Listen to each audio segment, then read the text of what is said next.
ఈ విలేకరుల సమావేశంలో నాతో పాటు గౌరవ కార్పొరేటర్స్ బండారి వేణు గారు, కొలిపాక సీన్ గారు,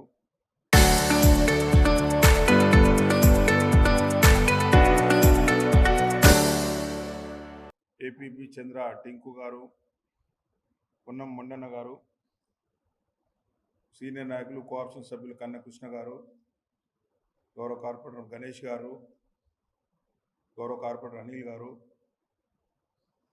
బీజేపీ నాయకులు రెడ్డివేణి రాజు గారు, వెంకటరెడ్డి గారు, నాగరాజు గారు, అనిల్ గారు,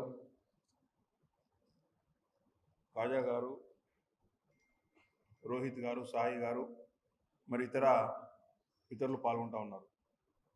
బీఆర్ఎస్ పార్టీ నాయకులు సుంకే రవిశంకర్ కానీ ఇతర నాయకులు కానీ మరి 10 సంవత్సరాలు అధికారంలో ఉండి వారు చేయలేనటువంటి పనులు, వారితో కానటువంటి పనులు పెద్దలు బండి సంజయ్ కుమార్ గారి నాయకత్వంలో గత 7 సంవత్సరాలుగా వారు పార్లమెంట్ సభ్యునిగా 5 సంవత్సరాలు, మంత్రిగా 2 సంవత్సరాలు కాలంలో అనేక అభివృద్ధి కార్యక్రమాలు మరి కరీంనగర్ పార్లమెంటు పరిధిలో జరుగుతూ ఉంటే మరి వాళ్ళు కళ్ళుండి చూడడం లేదా, లేకపోతే చూసినా కనబడడం లేదా అని చెప్పి నేను సూటిగా ప్రశ్నించడం జరుగుతూ ఉన్నది.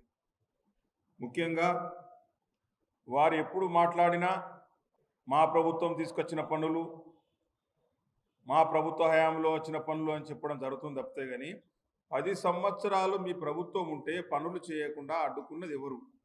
10 సంవత్సరాలు కాలంలో ఎందుకు ఈ పనులు ప్రారంభించలేదు? మరి వారు చెప్పాల్సినటువంటి అవసరం ఉంది. ముఖ్యంగా బండి సంజయ్ కుమార్ గారి నాయకత్వంలో కరీంనగర్ నియోజకవర్గంలో national highway authority of India వారి ఆధ్వర్యంలో కరీంనగర్ నుంచి వరంగల్కు సంబంధించిన జాతీయ రహదారి ఏ విధంగా రూపుదిద్దుకుందో మన కళ్ళ ముందర కనబడతా ఉంది. మరి అది ప్రారంభించింది ఎప్పుడు? గత 3 సంవత్సరాల క్రితం. 2.5-3 సంవత్సరాల నుంచి పనులు జరుగుతూ ఉన్నాయి. ఇంకో 6 మాసాల లోపల కరీంనగర్ నుంచి వరంగల్ జాతీయ రహదారి ప్రజలకు అందుబాటులోకి రాబోతూ ఉన్నది. అదేవిధంగా ఈరోజు కరీంనగర్ నుంచి జగిత్యాల ప్రధాన రహదారి దాదాపు 2,395 కోట్ల రూపాయలతోటి మరి అన్ని రకాల అనుమతులు తీసుకొని దాదాపు 300 ఎకరాల భూమిని ల్యాండ్ అక్విజిషన్ కింద పూర్తి చేసుకొని దాదాపుగా సగం మందికి పైగా డబ్బులు చెల్లించి ఈరోజు పూర్తి స్థాయిలో అన్ని అనుమతులు పొంది ప్రారంభోత్సవానికి పనులు ప్రారంభించడానికి సిద్ధంగా ఉన్నటువంటి ప్రాజెక్టు కరీంనగర్ జగిత్యాల 563 జాతీయ రహదారి. మరి వారు మాట్లాడతారు 2016లో అనుమతులు వచ్చినాయి. 2016 నుంచి ఎవరు ఆపింది? 2016 నుంచి ఆపింది ఎవరు? మనం ప్రతిపాదనలు చాలా పంపుతాం. మాకు ఈ పని కావాలి, మాకు ఆ పని కావాలి, నాకు ఇది కావాలి, నాకు అది కావాలి, మాకు ఈ రోడ్డు కావాలి. ఆ ప్రతిపాదనలు పంపినంత మాత్రాన మరి మా హయాంలో అనుమతులు వచ్చినాయి, మా హయాంలో పనులు ప్రారంభించడమని చెప్పుకోవడం అనేది చాలా శోచనీయం. ఇప్పటికైనా ఇటువంటి మాటలు మాట్లాడడం బీఆర్ఎస్ పార్టీ నాయకులు మానుకోవాలి. ఈరోజు నరేంద్ర మోడీ గారి నాయకత్వంలో బండి సంజయ్ కుమార్ గారు కరీంనగర్ నియోజకవర్గానికి సంబంధించి అనేక రకాల ప్రాజెక్ట్స్ తీసుకొచ్చి అభివృద్ధి చేయాలన్న ఆలోచనతో ముందుకు పోతూ ఉంటే అభివృద్ధిని చూసి జీర్ణించుకోలేక, అభివృద్ధిని చూసి భరించలేక ఈ చౌకబారు మాటలు మరి బీఆర్ఎస్ పార్టీ నాయకులు సుంకే రవిశంకర్ లాంటి ఒక 5 సంవత్సరాలు ఎమ్మెల్యేగా పనిచేసినటువంటి వ్యక్తి మాట్లాడడం అనేది చాలా విచారకరం. ఈ 2 జాతీయ రహదారులు దాదాపు 6,000 కోట్ల రూపాయల పైచిలుకు నిధులతోటి సాధించిన ఘనత, పనులు ప్రారంభించిన ఘనత, వరంగల్ జాతీయ రహదారి పూర్తి చేస్తున్న ఘనత, రాబోయే 2 సంవత్సరాల లోపల జగిత్యాల కరీంనగర్ రహదారి పూర్తి చేసే ఘనత కూడా బండి సంజయ్ కుమార్ గారికి దక్కుతుందని చెప్పి ఈ సందర్భంగానే తెలియజేస్తా ఉన్నాను. త్వరలోనే నితిన్ గడ్కరీ గారు వచ్చి పనులు ప్రారంభించే అవకాశం కూడా త్వరలోనే ఉండబోతుందని చెప్పి కూడా సందర్భంగా తెలియజేస్తా ఉన్నాను. అంతేకాకుండా దాదాపు 7 నుంచి 800 కోట్ల రూపాయల సిఆర్ఎఫ్ నిధులు సెంట్రల్ రోడ్ ఫండ్ నుంచి తీసుకొచ్చి నియోజకవర్గంలోని ప్రధాన సమస్యలు చాలా వరకు ఈ ప్రాంతం ఆ ప్రాంతం, ఈ నియోజకవర్గం ఆ నియోజకవర్గం చూడకుండా ఇటు సిరిసిల్ల కానీ, వెమ్లవాడ కానీ, చొప్పదండి కానీ, హుజురాబాద్ కానీ, ఉస్నాబాద్ కానీ, మానకొండూరు కానీ, కరీంనగర్ కానీ 7 నియోజకవర్గాలకు మరి ఈ సెంట్రల్ రోడ్ ఫండ్ నుంచి నిధులు తీసుకొచ్చి పనులు చేయిస్తున్నటువంటి ఘనత కూడా మరి బండి సంజయ్ కుమార్ గారిది. ఇప్పుడు ఉన్నటువంటి శాసనసభ్యులు అడిగితే చెప్తారు ఏ విధంగా నిధులు తీసుకొచ్చి పనులు జరుగుతూ ఉన్నాయి అనేది. నిన్నాక మొన్న చొప్పదండి నుంచి మల్యాల వరకు 50 కోట్ల రూపాయలతోటి రోడ్డు శంకుస్థాపన అక్కడ స్థానిక ఎమ్మెల్యే గారు మరి ప్రారంభింపజేసారు. అదేవిధంగా రాబోయే రోజుల్లో గన్నేరువరం మండలం నుంచి కరీంనగర్కు ఎల్ఎండిలో 70 కోట్ల రూపాయలతో బ్రహ్మాండమైన బ్రిడ్జు ప్రారంభం కాబోతా ఉన్నది. అదేవిధంగా 150 కోట్ల రూపాయలతో ఇప్పుడు రైల్వే బ్రిడ్జు పనులు కొంత స్లో అయినా కూడా నడుస్తూ ఉన్నది. అది భూసేకరణ మరి అధికారులు సరైన సమయంకు చేయకపోవడం వల్ల ఆ పనులు జరుగుతూ ఉన్నాయి. ఈ విధంగా దాదాపు 800 కోట్ల రూపాయల సెంట్రల్ రోడ్ ఫండ్ తీసుకొచ్చి మరి పని చేపిస్తున్నటువంటి ఘనత బండి సంజయ్ కుమార్ గారు దక్కింది. మరి నిన్న వారు మాట్లాడుతూ స్మార్ట్ సిటీ మేము తీసుకొచ్చినాం అని అన్నారు. స్మార్ట్ సిటీ కేంద్ర ప్రభుత్వం 100 నగరాలకు దేశం మొత్తం మీద 100 నగరాలకు ఇచ్చింది. దానిలో తెలంగాణకు 2 నగరాలకు ఇచ్చింది ప్రధానమంత్రి మోడీ గారి నాయకత్వంలో ఉన్న ప్రభుత్వం. తెలంగాణకు 2 ఇస్తే ఒకటి కరీంనగర్కు, ఒకటి హన్మకొండకు వచ్చింది. కానీ పనులు పూర్తి చేయించిన ఘనత, నిధులు విడుదల చేయించిన ఘనత, కరీంనగర్ నగరాన్ని అభివృద్ధి చేసిన ఘనత కేవలం బండి సంజయ్ కుమార్ గారికి దక్కింది. వారి నాయకత్వంలోనే ఈ నిధులు విడుదలై పనులు పూర్తయి బ్రహ్మాండంగా అభివృద్ధి చెందిందంటే బండి సంజయ్ కుమార్ గారి నాయకత్వంలో తెలియజేస్తా ఉన్నాను. మరి అదేవిధంగా ఈ నిన్నాకమ్మను చూసినారు అర్బన్ ఛాలెంజ్ ఫండ్ కింద, మరి అది కూడా వారే తీసుకొచ్చినట్టు మరి తెలియదు. మరి మేమే ప్రతిపాదన ఇచ్చామని ఆయన అన్న అంటారు బీఆర్ఎస్ నాయకులు. ఎందుకంటే అప్పుడు అర్బన్ ఛాలెంజ్ ఫండ్ స్కీమ్ లేకుండా మరి అర్బన్ ఛాలెంజ్ ఫండ్ కింద 840 కోట్ల రూపాయలు నిధులు సాధించినటువంటి ఘనత బండి సంజయ్ గారిది. కరీంనగర్ నగరంలో మిగిలిపోయినటువంటి సమస్యలు కానీ, విలీన గ్రామాల్లో ఉన్నటువంటి సమస్యలు కానీ, శివారు కాలనీలో ఉన్నటువంటి సమస్యలు కానీ, ప్రధాన సమస్య ఉన్న డంప్ యార్డ్ సమస్య కానీ, ఇవన్నీ కూడా శాశ్వతంగా పరిష్కరించాలనే ఒక ఆలోచనతో మరి 840 కోట్ల రూపాయల నిధులు మరి బండి సంజయ్ గారు అర్బన్ ఛాలెంజ్ ఫండ్ కింద ఇటీవలనే 10 రోజుల కింద నిన్నే ప్రొసీడింగ్ వచ్చింది. నిన్న 3వ తేదీ నాడు ప్రొసీడింగ్ కూడా వచ్చింది. అంతేకాకుండా ఈరోజు 277 కోట్ల రూపాయలతోటి అమృత్ 1, 2లో కరీంనగర్ నగరానికి త్రాగునీటి కొరత శాశ్వతంగా ఉండొద్దు. కరీంనగర్ నగరం డ్యామ్ తలాప్కే ఉన్నప్పటికీ కూడా ప్రజలు గత 50 సంవత్సరాలుగా ఇబ్బంది పడుతూ ఉన్నారు. కాబట్టి ఆ సమస్య ఉండొద్దు అని చెప్పేసి మరి 277 కోట్ల రూపాయల నిధులు తీసుకొచ్చి ఈరోజు కరీంనగర్ నగరంలో ప్రజలు రోజు మంచినీళ్ళు తాగుతున్నారంటే అది బండి సంజయ్ కుమార్ గారి యొక్క దూరదృష్టి. ఈరోజు విలీన గ్రామాలు, శివారు కాలనీ కూడా అదేవిధంగా ఉండాలని చెప్పేసి పనులు కొనసాగుతూ ఉన్నాయి. రాబోయే 6 మాసాలు, ఏడాది లోపల పనులు పూర్తయి అక్కడ కూడా ప్రతిరోజు మంచినీరు ఇచ్చే పరిస్థితి కూడా మరి రాబోతూ ఉన్నది. ఇది వారి యొక్క దూరదృష్టి. అంతేకాకుండా సామాజిక బాధ్యతగా ప్రభుత్వ నిధులు ఒకవైపు తీసుకొస్తూ 20,000 సైకిళ్ళు సిఎస్ఆర్ ఫండ్స్ కింద మరి 20,000 పేద విద్యార్థులు, ప్రభుత్వ పాఠశాలలో చదువుతున్నటువంటి విద్యార్థులకు, 10వ తరగతి చదువుతున్న విద్యార్థులకు సైకిళ్ళు పంచినటువంటి ఘనత కూడా మోడీ గిఫ్ట్ పేరు మీద పంచిన ఘనత కూడా బండి సంజయ్ కుమార్. మీకు ఎప్పుడు ఐడియా రాలేదే? మీకు ఇలాంటి ఆలోచన రాదే?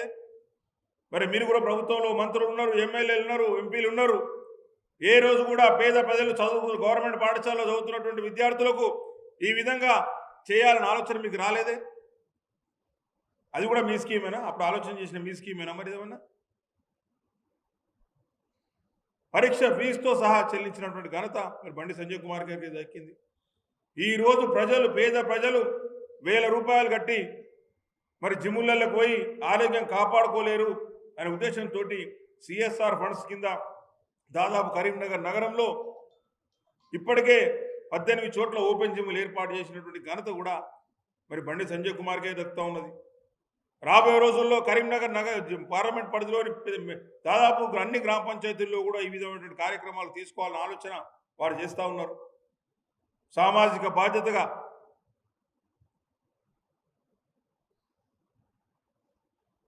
ఈరోజు హుజురాబాద్ లాంటి పెద్ద ప్రాంతం, మరి అక్కడ క్రీడాకారులు చాలా గొప్పగా, హాకీ అనేది చాలా గొప్ప క్రీడాకార, చాలా ఫేమస్ పొందిన క్రీడాకారు కాబట్టి అక్కడ కూడా మంచి సింథటిక్ ట్రాక్ ఏర్పాటు చేయాలని చెప్పేసి 7 కోట్ల రూపాయలు, దాదాపు 8 కోట్ల రూపాయలతోటి కేంద్ర ప్రభుత్వ నిధులతోటి మరి సింథటిక్ ట్రాక్ శాంక్షన్ చేయించినటువంటి గొప్ప నాయకుడు మరి బండి సంజయ్ కుమార్ గారు.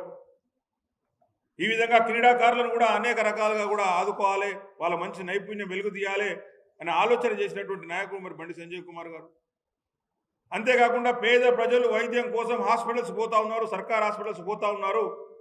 మరి ప్రభుత్వ హాస్పిటల్లో సరైన పరికరాలు కానీ, సరైన టెస్టులు చేసే పరికరాలు కానీ, చికిత్స చేసే పరికరాలు కానీ లేవని దృష్టిలో ఉంచుకొని సామాజిక బాధ్యతగా అన్ని హాస్పిటల్స్లో సిరిసిల్ల కానీ, వెమ్లవాడ కానీ, హుస్నాబాద్ కానీ, హుజురాబాద్ కానీ అన్ని హాస్పిటల్స్లో కూడా కోట్లాది రూపాయలు వెచ్చించి మరి పరికరాలు హాస్పిటల్స్కి ఇచ్చినటువంటి ఘనత కూడా మరి బండి సంజయ్ కుమార్ గారికి దక్కింది. ఈ విధంగా అభివృద్ధి ఒకవైపు, సామాజిక బాధ్యత ఒకవైపు, అన్ని రంగాలను గ్రామీణ ప్రాంతాల్లో ప్రతి గ్రామ పంచాయతీ కూడా ఏ పార్లమెంట్ సభ్యుడు చేయని విధంగా ఈజీఎస్ కింద కావచ్చు, ఇతర నిధుల నుంచి కావచ్చు 10 నుంచి 20 లక్షలు, 30 లక్షల రూపాయలు నిధులిచ్చి మరి గ్రామాల్లో మౌలిక వసతులు మెరుగుపరచడానికి కూడా మరి పనిచేసినటువంటి గొప్ప నాయకుడు మరి బండి సంజయ్ కుమార్ గారు. ఈ అభివృద్ధిని జీర్ణించుకోలేక, ప్రజల నుంచి వస్తున్న ఆదరణ జీర్ణించుకోలేక మరి మీరు అవాకులు చవాకులు మాట్లాడితే ప్రజలు ఎవరు కూడా నమ్మే పరిస్థితులు లేరని బీఆర్ఎస్ నాయకులు గుర్తుంచుకోవాలి. ఇవన్నీ కూడా కనబడుతున్నటువంటి సాక్ష్యాలు. జరుగుతున్న రోడ్లు కానీ, జరిగిన రోడ్లు కానీ, అభివృద్ధి కానీ ఇవన్నీ కూడా అందరి కళ్ళ ముందు ఉన్నటువంటి వాస్తవాలు. ఈ వాస్తవాలు గ్రహించుకోండి, అభివృద్ధికి సహకరించండి. అభివృద్ధి చేస్తున్న నాయకునికి ఇంకా తోడ్పాటును అందించాలి. వారు ప్రజలు గెలిపించినందుకు, ఒక కార్పొరేటర్ స్థాయి నుంచి పార్లమెంటు సభ్యునిగా గెలిపించినందుకు వారు ప్రజలందరి రుణం తీర్చుకోవాలి. ప్రజలందరి ప్రేమ పొందాలన్న ఆలోచనతోటి, తాపత్రయంతో ఈ విధంగా అభివృద్ధి కార్యక్రమాలు ముందుకు తీసుకుపోతూ ప్రజల మధ్యలో ఉంటున్నటువంటి నాయకుడు బండి సంజయ్ కుమార్ గారు. కాబట్టి మీరెన్ని మాటలు చెప్పినా, మీరే విధంగా అవాస్తవాలు మాట్లాడినా ప్రజలను అభిమానాన్ని, బండి సంజయ్ గారిని ప్రజల అభిమానం నుంచి బండి సంజయ్ గారిని దూరం చేయలేరని, బండి సంజయ్ గారు రాబోయే రోజుల్లో కూడా ఇదే విధంగా ఇంకా పెద్ద ఎత్తున అభివృద్ధికి నిధులు తీసుకొచ్చి గెలిపించిన ప్రజల రుణం తీసుకుంటారని చెప్పేసి నాకు తెలియజేస్తాను.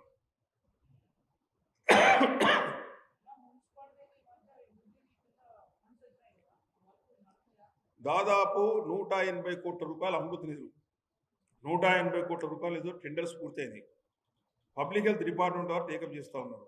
త్వరలోనే పనులు ప్రారంభమయ్యే అవకాశం ఉన్నది. అవైతే ఎక్కడైతే శివారు ప్రాంతాల్లో ఎక్కడైతే కొత్తగా రోడ్లు వేస్తూ ఉన్నారో అక్కడ అండర్గ్రౌండ్ డ్రైనేజ్ నిర్మాణం చేసి రాబోయే రోజుల్లో భవిష్యత్తులో ప్రజలకు ఇబ్బంది కలగకుండా తీసుకునే కార్యక్రమాలని 180 కోట్ల రూపాయలతో తప్పకుండా నడుస్తాయి. స్టార్ట్ అవుతాయి, రాబోయే 2-3 మాసాలు స్టార్ట్ అవుతాయి.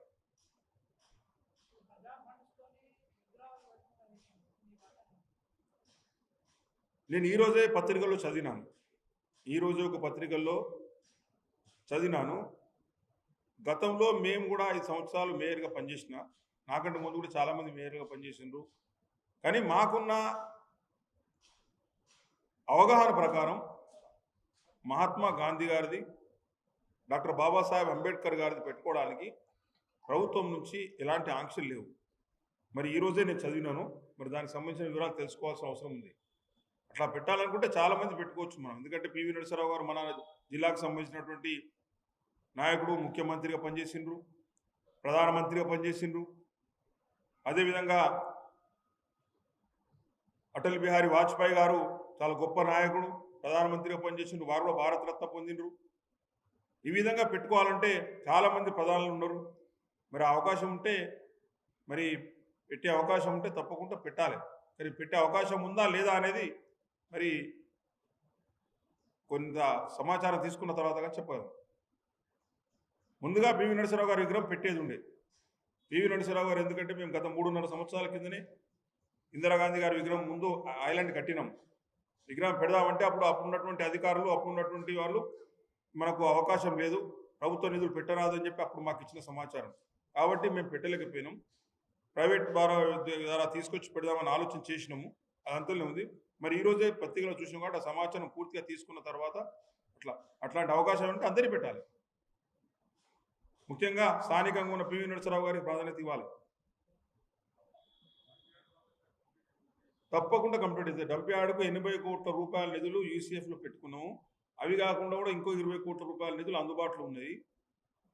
ఇప్పుడున్న డంపును 25-30 కోట్లతో డంపు మొత్తం శాశ్వతంగా క్లియర్ చేసి ఈ డంప్ యార్డుకు రోజు వచ్చే చెత్తను రోజు ప్రాసెస్ చేసే విధంగా ఎంఆర్ఎఫ్ సిస్టమ్ పెట్టుకొని ఆడ డంప్ అనే జమ కాకుండా రోజు ప్రాసెస్ అయ్యే విధంగా చేయాలని ఆలోచన ఉంది. దానికి తప్పకుండా ఒక ఏడాది కాలం లోపల రాబోయే రోజుల్లో ప్రజలు డంప్ యార్డ్ అనేది కరీంనగర్లో కనబడదు.